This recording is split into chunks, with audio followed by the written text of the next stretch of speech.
روحانی بیماری اور جسمانی بیماری، یہ دو بیماریاں زیادہ مشہور ہیں۔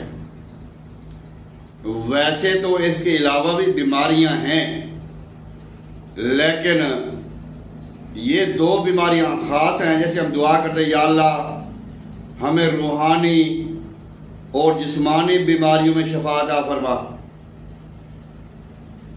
جسمانی بیماریاں تو ہمیں سمجھ آتی ہے کہ ہم نے کوئی غذا کھائی، یا کوئی موسم تبدیل ہوا، یا کوئی وبائی امراض آئے، یا کوئی بیمار کے پاس بیٹھے تو وہ ہمیں بیماری لگ گئی۔ یہ روحانی بیماری کیا ہے؟ یہ کیسے لگتی ہے؟ کیوں لگتی ہے؟ اس کے متعلق ہمیں تھوڑا بہت علم ہونا چاہیے۔ ویسے تو بے شمار وجوہات ہیں روحانی بیماریوں کی۔ سب سے بڑی جو وجہ ہے کہ ہم اللہ تبارک و تعالی رب ذوالجلال والاکرام اور اس کے پیارے حبیب نبی کریم صلی اللہ علیہ وآلہ وسلم کے حکموں کو، ارشادات کو پس سے پشت ڈال دیتے ہیں، اگنور کر دیتے ہیں۔ ہم یہ مانتے ہیں اللہ کی ذات سب سے بڑھ کر ہے۔ اگر اللہ کے بعد کوئی ذات ہے تو اللہ کے نبی کی ذات ہے، لیکن جب بات ماننے کی آتی ہے پھر ہم اپنے نفس کی مانتے ہیں۔ آج ہم بات کرتے ہیں موسیقی کے بارے میں۔ ہم کہتے ہیں جی موسیقی جو ہے وہ روح کی غذا ہے۔ اگر ہم دینی جو تعلیمات سے موسیقی کے بارے میں پڑھیں گے نا، پھر ہمارے رونگٹے کھڑے ہو جائیں گے کہ موسیقی جو ہے یہ کس نے ایجاد کی، کس نے گائی اور کس مقابلے میں آئی۔ یہ ایک خطرناک حملہ ہے ہمارے اذہان کے اوپر۔ میں ایک بات یہاں پہ کلیئر بتا دوں، ہمارے ہاں دو ذہن کے لوگ پائے جاتے ہیں۔ ایک وہ لوگ وہ ہیں کہ موسیقی کہتے ہیں موسیقی روح کی غذا ہے، موسیقی سے روح تازہ ہوتی ہے۔ اور ایک وہ کہتے ہیں جو موسیقی روح کے لیے حرام ہے، موسیقی روح کو مردہ کرتی ہے۔ اب جو شوبز کے لوگ ہیں، جو سٹیج کے لوگ ہیں، یا جو گلوکاری کا شوق رکھتے ہیں، وہ تو باقاعدہ اس فن کی تربیت لے کر، کلاسیں اٹینڈ کر کے، استاد پکڑ کر گلوکاری کرتے ہیں، پھر لوگوں کو بتاتے ہیں یہ جو موسیقی ہے یہ روح کی غذا ہے۔ ان سے میرا ایک سوال ہے کہ روح کی جو غذا ہے، اگر کوئی بندہ مر جائے یا کوئی بیمار ہو جائے، پھر وہاں پہ اس کو روح کی غذا دو۔ بھائی جب روح کی غذا آپ کہہ رہے ہو پھر اس کو وہاں پہ روح کی غذا دو۔ اب یہ وہ لوگ کہتے ہیں جن کے اندر دیکھیں دو روحیں ہوتی ہیں۔ ایک روح ہے وہ اس کے اوپر رحمان کا قبضہ ہے، دل کے اوپر، نفسیات کے اوپر ایک اس کے رحمان کا قبضہ ہے، وہ روح مقدس ہے، روح پاک ہے، پاکیزہ روح ہے۔ ایک روح غلط مہور میں رہتی ہے، گانے باجے، جھوٹ فراڈ، دغا بازی، یہ وہ سنتی ہے، تو وہ روح شیطان کے قبضے میں ہے۔ اب جو رحمان کے تابع ہے روح، جو پاکیزہ روح ہے، اس کی جو غذا ہے وہ ہے قرآن پاک، نماز، صوم و صلات، ذکر اذکار، درود پاک، صدقہ خیرات، نیکی، دعوت و تبلیغ۔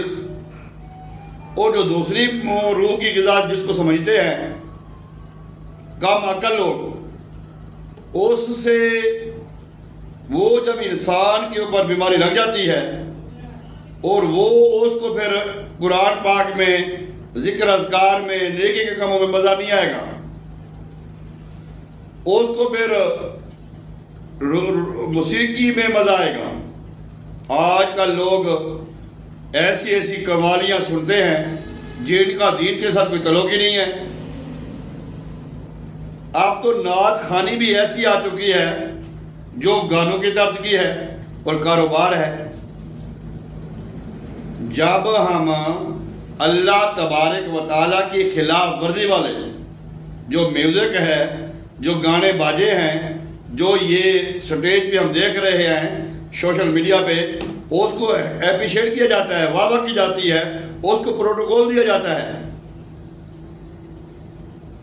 یہ اللہ اور اللہ کے رسول صلی اللہ علیہ وسلم کے راستے میں رکاوٹ ہے، اور یہ سب سے بڑی بیماری ہے۔ بعض اوقات ہمارے ایسے مریض بے شمار میں نے دیکھے ہیں۔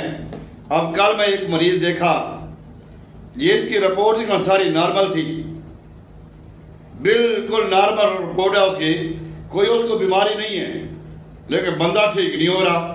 بندہ رات کو سونے کی گولی کھاتا ہے، ڈپریشن کی گولی کھاتا ہے، بلڈ پریشر کی گولی کھاتا ہے، ساری گولیاں کھاتا ہے۔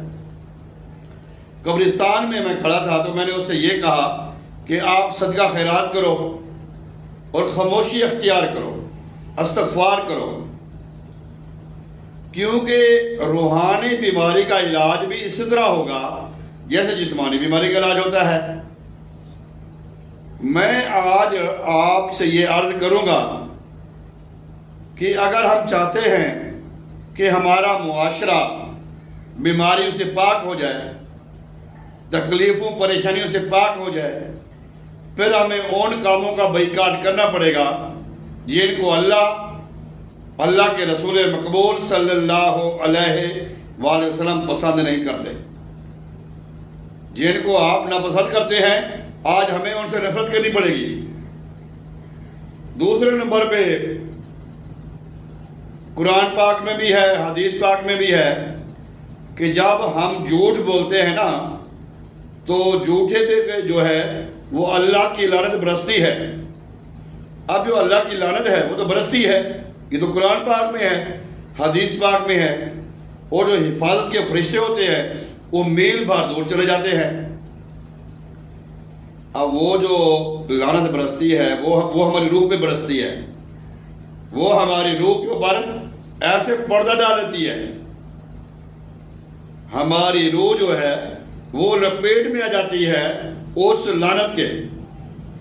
اس طرح ہم دوسرا گناہ کرتے ہیں، دوسرا جھوٹ بولتے ہیں اور لعنتیں ہمارے پر پڑتی ہیں، پھر یہ لعنتیں ہمارے دل و دماغ میں بیٹھ جاتی ہیں، ہماری جو نقل و حرکت ہے اس کو یہ کنٹرول کرتی ہیں، ہمیں گھبراہٹ، بے چینی، یا میرا دل نہیں کرتا، میں نہیں کروں گا یہ کام، بھائی وہ اس کا اختیار نہیں ہے، اس کی روح جو ہے نا وہ اب آ رہی ہے اس شیطانیت کے قبضے میں، اس نفس کے قبضے میں آ رہی ہے۔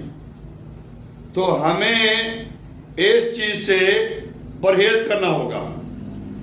اگر ہم چاہتے ہیں کہ ہمیں شفا ملے، ہمیں اطمینان ملے، ہمیں سکون ملے، تو پھر ہمیں نیکوں کی محفلوں میں بیٹھنا پڑے گا، بری محفلوں سے، بری صحبتوں سے ہمیں بچنا پڑے گا، پھر ہماری رپورٹیں بھی کلیئر رہیں گی، ہمیں شفا بھی ہوگی۔